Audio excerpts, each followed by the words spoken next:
क्या हुआ जब बांके बिहारी जी की मूर्ति अपने भक्त के पीछे पीछे चलने लगी। इस अद्भुत चमत्कार को देखकर मंदिर में मौजूद सभी लोगों के रोंगटे खड़े हो गए। आखिर ये चमत्कार किसके साथ हुआ? कौन है वो भक्त जिसके पीछे बांके बिहारी जी चल पड़े? क्या है बांके बिहारी जी की मूर्ति का रहस्य? जानने के लिए इस वीडियो को बिल्कुल अंत तक देखेगा। वीडियो शुरू करने से पहले एक बार कमेंट बॉक्स में जय श्री बांके बिहारी लाल राधे कृष्णा जरूर लिखेगा। साथ ही अगर आप हमारे चैनल भक्ति इनसाइड पर नए हैं तो चैनल को सब्सक्राइब कर लीजिए और बेल आइकन क्लिक कर लीजिए। तो आइए अब इस वीडियो की शुरुआत कर लेते हैं। दोस्तों, मथुरा से करीब 10 किलोमीटर की दूरी पर वृंदावन है। वृंदावन भगवान श्री कृष्ण की क्रीड़ा स्थली है। यहाँ की कुंज गलियों में भगवान श्री कृष्ण ने तमाम लीलाएं की है। इसी वृंदावन के रमण रेती में राधा और श्री कृष्ण का बांके बिहारी मंदिर बना है। इस मंदिर की देश में ही नहीं बल्कि विदेशों में भी काफी मान्यता है। दूर दूर से भक्त यहाँ आकर बांके बिहारी जी के दर्शन कर उनका आशीर्वाद लेते हैं। दोस्तों, बांके बिहारी मंदिर की स्थापना स्वामी हरदास जी ने की थी। स्वामी हरदास जी प्राचीन काल के मशहूर गायक तानसेन के गुरु थे। स्वामी हरदास जी भगवान श्री कृष्ण के बहुत बड़े भक्त थे।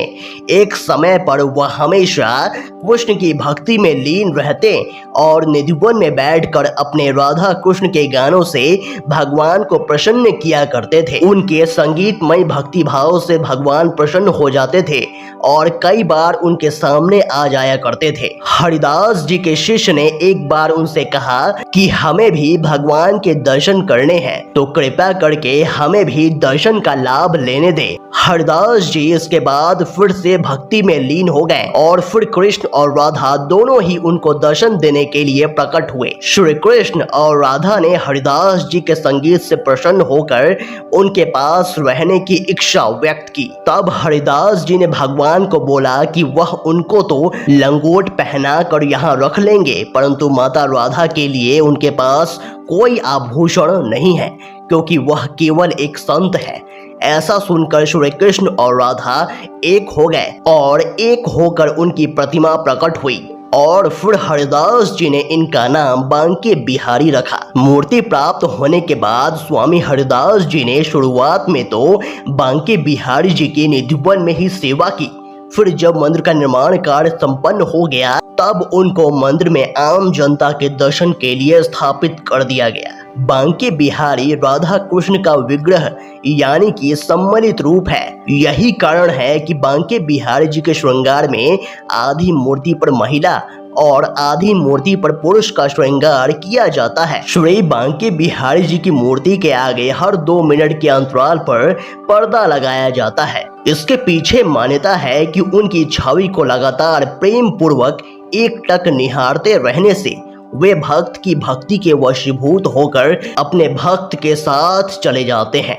दोस्तों, ये अद्भुत चमत्कार हुआ था उत्तर प्रदेश के रहने वाले संत राम नामक एक भक्त के साथ, जो बांके बिहारी जी के दर्शन करने हर महीने वृंदावन आता था। एक बार वो बांके बिहारी जी के दर्शन करने वृंदावन आया था।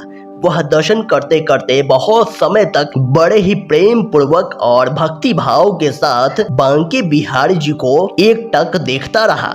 इसलिए भगवान रीझ गए और उन्हीं के साथ उनके गांव चले गए। यहाँ पर मंदिर के स्वामी जी ने देखा कि मंदिर से प्रतिमा गायब है, तो वह उस भक्त के भक्ति भाव को समझ गए और वह बांके बिहारी जी के पीछे पीछे उस भक्त के गांव तक चले गए और बड़ी मुश्किल से बांके बिहारी जी को वापस लेकर आए। तब से बांके बिहारी जी के दर्शन के लिए झांकी दर्शन की व्यवस्था की गई। झांकी दर्शन में भगवान के सामने थोड़ी थोड़ी देर पर पर्दे डाले जाते हैं ताकि कोई उन्हें निरंतर देख न सके। दोस्तों, आप इस सच्ची घटना के बारे में क्या कहेंगे, हमें कमेंट बॉक्स में जरूर बताइएगा।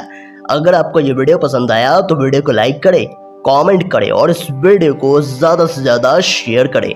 तो आज के लिए बस इतना ही। अगले वीडियो में फिर से मुलाकात होगी। तब तक के लिए अपना ख्याल रखें। धन्यवाद।